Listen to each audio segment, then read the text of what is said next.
But yeah, I mean, the way I see it is that in terms of the broader climate crisis, is there's still a fundamental denial of responsibility by governments to look at physical reality.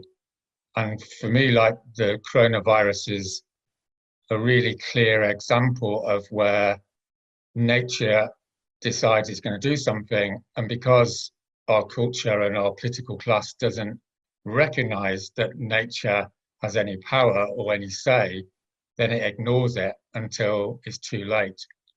And for me, like there's a direct analogy here of not telling the truth about the broader geophysical situation, which is, really straightforward, as we all know, that if you put carbon into the atmosphere, then you're going to destroy the weather systems and have mass starvation. And that the extremity of that risk is simply not existing.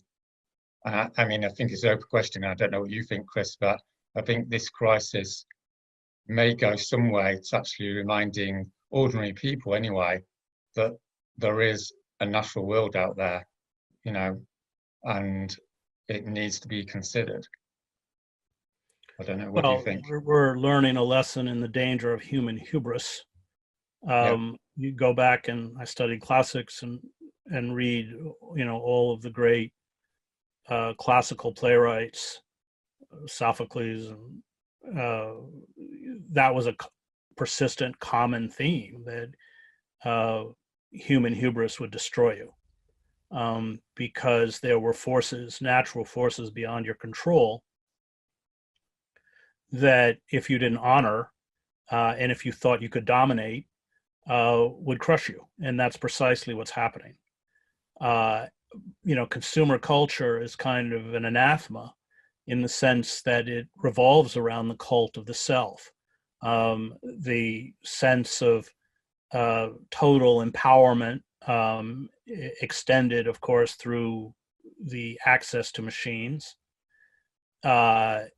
even immortality, the obsession of the culture with youth. All of this has fed very dark proclivities that are within all of us. And those who provide a dose of wisdom, whether artists or writers, or have been so pushed to the margins because their voices don't fit with this mantra of positive thinking, positive thoughts, as if somehow positive thoughts, are what we desire and what we want, and how we view ourselves, is never affected by reality. So, I hope you're right, Roger. The only thing I would say from my many years of watching and reporting from disintegrating societies is that oftentimes people have very short memories if they can get back into the particular, however unhealthy, milieu that they were in.